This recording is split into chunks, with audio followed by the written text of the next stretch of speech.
Eze-Ana ga-adị, Ugochitubelu ga-adị, Ugochitubelu temple ọ ya adị, maka na eziokwu anwa chacha ndị okere dị ga-adị front and back you, ndị oche ya do front and back. Fraja sikala aka ghọrọ ụmụ Igbo si anyị rapụ nke anyị na nke feka mma buru Baịbụl bịa akwụkwọ akụkọ mepekwa chọọchị fa obodo ụka bịakwa mana Ugochitubelu ekweghị ekwe Eze-Ana si na ọma mme ọdịnala ọmanwụ chacha oge ọbụla ọ na-eti ọ nọ na nkụzi Chukwu abịama gbago ume ọdịnala ya dị. Ụtụtụ ọma na ụmụ ọdịnala Igbo, anyị abịakwanụ n'oge awa nke eziokwu, oge anyị ji awa eziokwu niile agba. N'ụbọchị tata isiokwu anyị ji wee bịa bụ ihe niile ị kwesịrị ịma gbasara Obi and why you should not destroy Obi. Ya bụ isiokwu, mana bifo anyị gaba n'iru, afa mbụ Ogbuefi Eze-Ana Ugochitubelu na Oraifite. Abụ m onye isi nchụaja Ugochitubelu ọdịnala temple anyị na-akpa niile. A sị na ọmaka ya emere anyị na anyị ga-ejere obodo na anyị anakwaziri obodo. Onye jicha ihe ọjọọ ya eme anyị na onye anyị eme onwe ya. Anya ka m na-ekwu maka ya. Si ọmaka mee. A sị m onye jicha ihe ọ ya eme anyị ya mee onwe ya. Onye si ihe anyị ji wee dịrị anyị dịgbo onye a na ndụ. Nke ọnwa Disemba. O bidogo ọgabago n'iru. Yes, nke ọnwa Disemba na-aga n'iru. So ọ bụrụ na ị chọrọ isonye na nke ọnwa Disemba, yes, isonyebere ka nwere ike isonye maka na ya bụ aja a na-achọ udo wegaje n'ọnwa Disemba agwụ. Yes, aja a na-achọ udo chi n'ọnwa Disemba agwụ.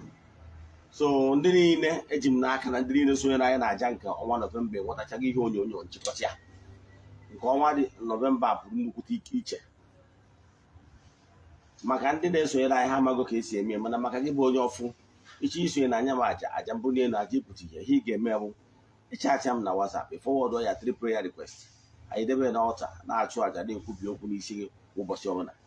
N'isi ụtụtụ a ejego m na temple jee chụọ aja kwubi okwu n'isi ndị friends of the temple, children of the temple, ya na n'isi ndị bụ na-esonyere anyị na aja nke ọnwa. Ọtụtụ ndị mmadụ ebukugori nke Disemba mana ị ka nwere ike ibuku denụ aja mbuli elu. Anyị anaghị eshio testimony na social media maka na ọ bụrụ ihe anyị ji maka ịbịa. Ebe ọ bụla ị nọ na nsọtụ ụwa dum ị nwere ike isonye na aja maka na ike dị na aja na-achụ n'igwe. Ọ bụrụ na ị na-anụ olu m site n'Eziokwu TV, ịlaikiri nkụzi ị na-anụta and ị chọkwara ịnụ nkụzi ọzọ, ihe ị ga-eme bụ ijee na Ugochitubelu Ogbuefi Eze-Ana Ugochitubelu Oraifite na YouTube. Ị ga-enweta nkụzi enwetakwazi nkụzi ndị ọzọ over 1000 lectures. Nkụzi anyị na-akụzi n'ọdịnala Igbo kwa ụbọchị ọbụla. Ọ bụkwa ndị na-awọchị site n'Eziokwu TV, iwọchigo na-awọchị nwee Nollywood movie ọbụla English iwọchị na chanel a. Chi iwọchị ọzọ jee na Ugochitubelu movie productions na YouTube. Ọ bụkwa nnọọ Igbo film jee na Eziokwu TV Nollywood movies. Then ị ga-enwetakwazi ya ka ị na-anụ olu m na-agwa ya ndị mmadụ, na-agbasa ozi ọma, na-eshie anyị, na-agwa ndị mmadụ maka Eziokwu TV, na-eshie awa link. Nọmba ị ga-eji wee nwee ike isonye na ya bụ aja ma ọ bụ na ịchọ ka agbalị gị afa mmiri emewu 08138243871. I repeat 08138243871. Ka Chukwu Okike pụrụ ime ihe niile gozie gị na-eme nka ya gazie. Ka anyị gaba n'iru na nkụzi anyị ji bịa. Nkụzi anyị ji bịa dị very unique. Anyị kwuru why you should not destroy Obi the be nna gị. Yes. Gee ntị, anyị bidogoro gịnị iwu Obi. Obi n'ala Igbo bụ ebe edoziri ọnọdụ maka ndị ichie na ụmụ mmụọ, ebe ha na-anọ were na-eme nzukọ,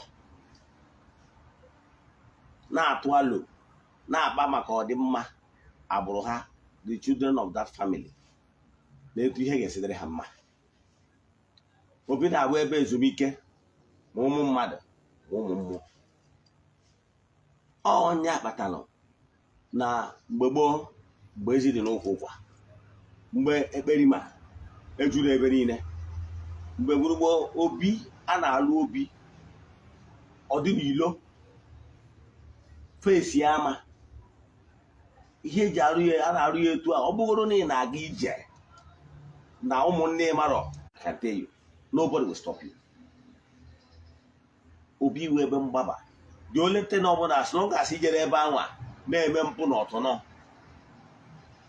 ịbịa n'obi maka na consecrated place iyikpa akpụkwu n'ilo ịbanye n'ebe anwa nke bụ eziokwu na onwe onye ga-asị gị pụọ unless na onweziri mitin ọzọ a na-eme ọ ka ịghọta ihe bụ obi.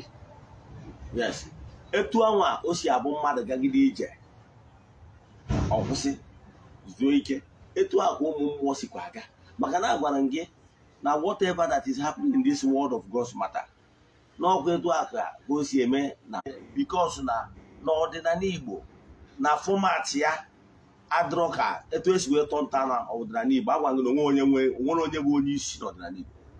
Yes, Igbo spirituality world over maka na ọ gbụtọrọ ọgbụ ọdịbendị etu Chukwu Okike si wee chọọ ka mmadụ na-ebe ndụ ndị ahụ Igbo spirituality ụdị agba ọdịnala gwagwa gị na ọdịnala bụ onye na-asọ nsọ ala bụ onye ọdịnala ọ bụrụ onye ji nzu ma ọ bụ na-asị na na-eme ọdịnala wee sị gị mana due to the format e yuzuru mgbe ahụ a na-transfer information from mouth to mouth nye akpata ndị mmadụ nwere ike gị na nwoke yere akpa nkata ọ sị na nna m gwara m my father once told me na ya nụrụ n'onu onye okenye n'etu a anyị n'obodo ụmụazị a na-eje olesi na ụbọchị a na-agba festival like mbọchị ọ na-abụ annually mbọchị eji eme mmemme dị iche iche like afịa ọlụ ụmụazị abịa mgbe gboo nwee mgbe eji agba mgba ụmụ agbọghọbịa ji eseleti ji ọfụ gịnị na-abụ ihe a na-eme na mgbe ụdị anwa mana ọ bụrụ mgbe eji eje abịa agụ mmụọ mbọchị eji agụ mmụọ ụmụazị a na-eso ana m achọ ịkụ ka mmepe bandeji dị n'anya ka ọ pụọ ka ịghọta ihe mere ndị ụka ji rie anyị so maka ihe na ụmụazị anara abịa dị a anyị enwere anything like Sunday school ma ọ catechism classes ebe a ga na-ebi udu mind ụmụaka ka ha wee ghọta ihe ọdịnala is all about enwere ya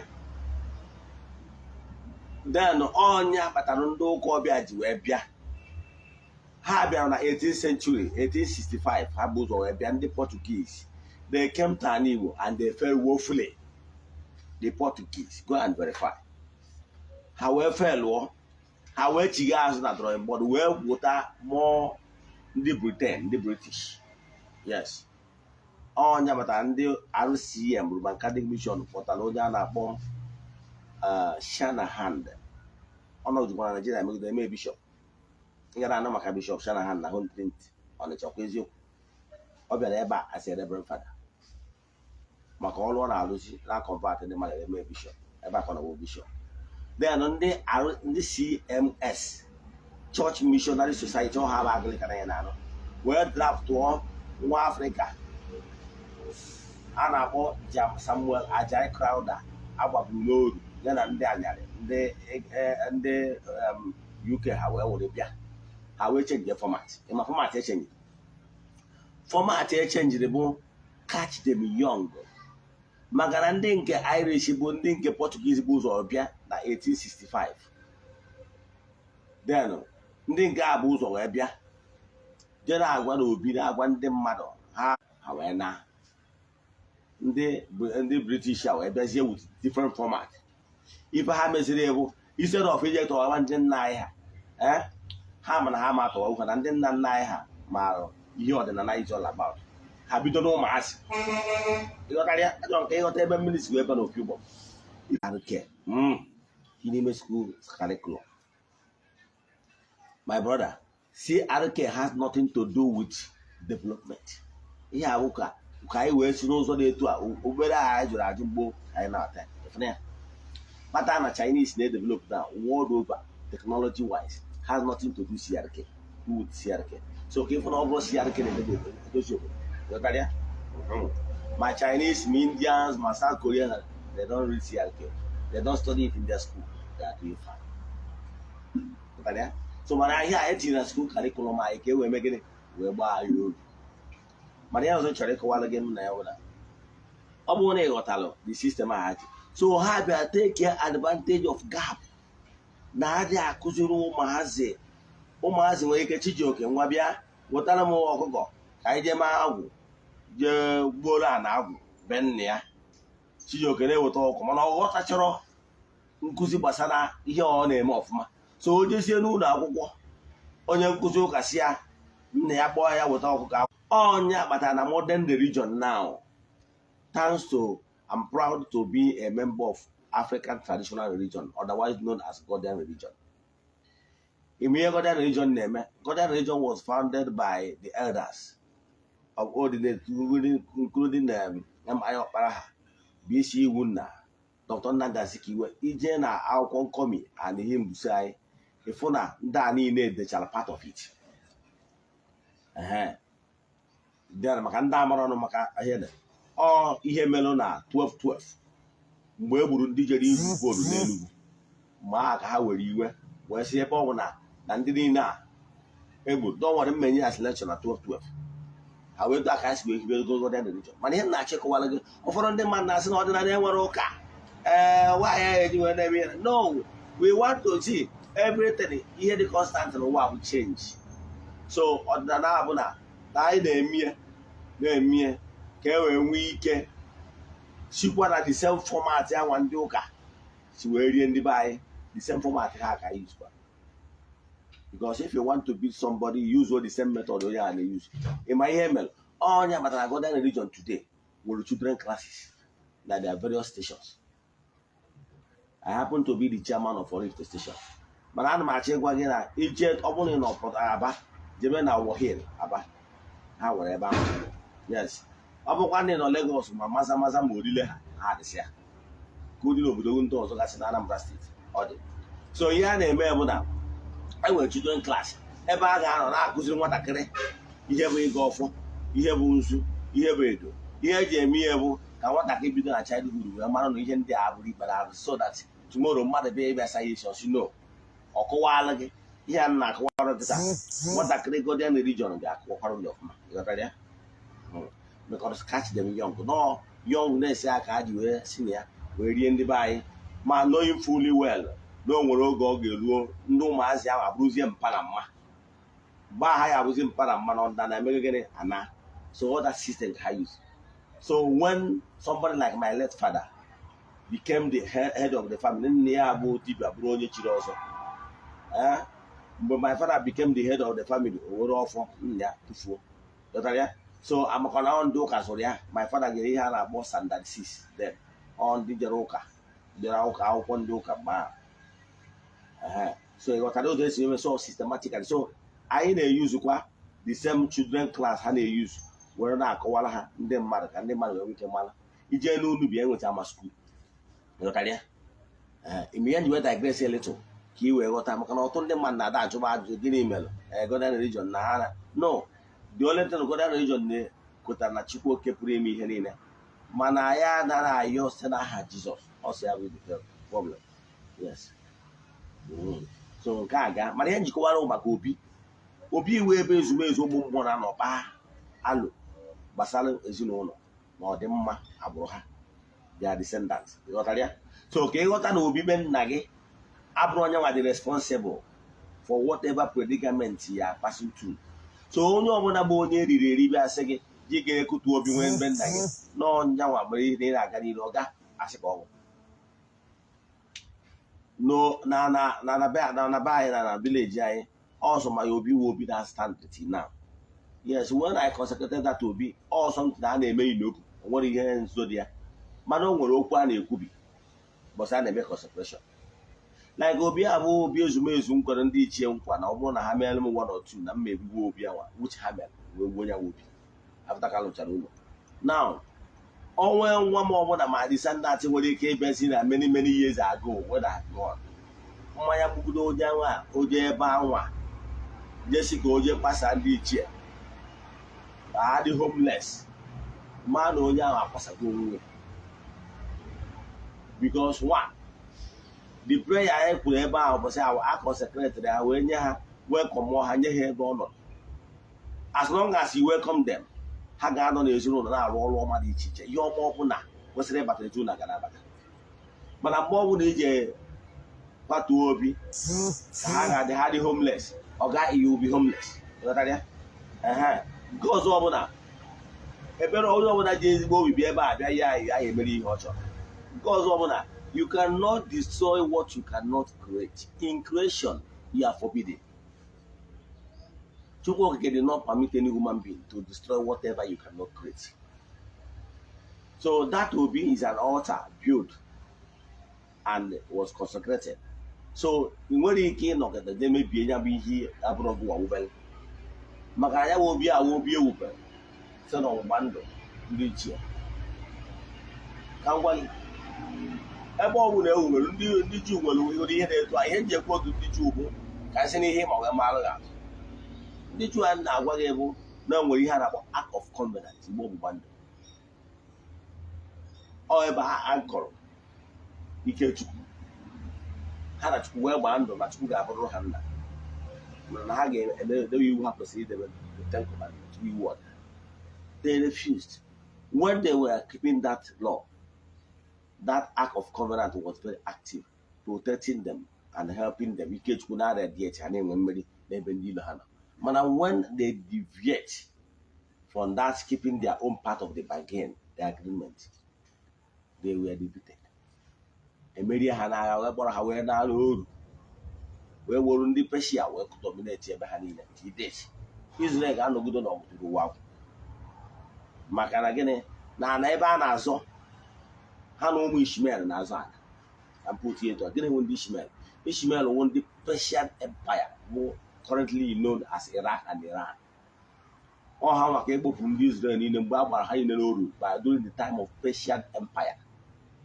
Oh, yeah, but an Israel and Arab is so one of them. Obi bo a similar thing. Once you keep your Obi holy, name me here, but even as your woman. More than I don't know. Once to see your joy in the moon. So, Obi Ben Nagawa, if you are not interested, come be a witcher. Or you destroy your Obi, destroy go to the mind. If you are not interested, it can be to do as right. In the line will be the one in which you will do one. Because you know, be a meru because you're not interested. Or they can want them to take that as in the other interested in father's words. Or you are room. Macanazo would only wait on agree you by agreement. So, my dear Nachi will be with blessings in your be when appear. Equal. Never you destroy your P. I want a family rule. Now, buy no more night, the last OP when I was growing up. That particular OP, only the last part of that OP was the previous Eze-Ana before me. When we are small, that the elderly man then, the previous Eze-Ana, we normally will be open and offer. Whenever you destroy, make them homeless. We are ancestors for their mother side and their father side. Once you destroy them, you make them homeless, they will make you homeless. That's simple truth. Yeah, bring in a but or they'll always know what will be. Obi more to avoid Bulala and Empiawazo, you must respect that Obi. He destroy Konya. You can born and born, he destroy Obi. On one abuse, you care Bawa, Case Reha, and Ankoma. Ebe ha na-enwe nzukọ na-akpa maka ọdịmma ezinụlọ nke na-asị na edrozi interested n'ebe ha na-akpa maka ọdịmma ezinụlọ ka ego ọka esibere ezinụlọ na mma debe ụnụ ọ bụrụ na ọfa ahụ edro interested ọga were jee n'uko jee ofu ebe debe ya ịma ihe ihe eme jee weta bọks tinye dị a onwe ihe ịgba gbasara data ọfọ nwere ike dekwuo ya na-eti dị a hapụsị ọ bụrụ na ọfọ nna gị nyere mana edro interested ọ ga-abụ abarakata abụ bụrụ ihe a na-eme dị ori eke ọ bụrụ ihe a na-emeri atọ ịchọ ịfụrụ ngwọ ndị ji lụkọta ọlụ ezinụlọ na famili ha lụkọta ọlụ ezinụlọ from pastor to pastor amasị ọbịa because know the blessings and the longest good ones of the temple children of the temple ya nakwazi ndị so ya na aja nke ọnwa Disemba achịdọ maka ya emekwa ọnụnụ asị m na kakaka ya mụ na jija ya mụ asị m onye si ihe unu ji wee dịrị ndụ na adịgbuo ya na ndụ, onye si ihe unu ji wee nọ gbuo ya na ndụ. Asị m unu ga-ejiri obodo na unu ga-anakwa azụrụ obodo. Asị m onye si na akwụ na ama acha na mpama ya bara nke ya, onye fụrụ ụnụ lụta nwa ya nwụrụ anwụ sị ka ihe mere nwa ya nwụrụ anwụ mee ụnụ, asị m na nwa onye ọzọ ka ya anwụ. Onye na-eme ajọ mmụọ mee mmụọ ahụ n'aha Chukwu oke nke pụrụ ime ihe niile.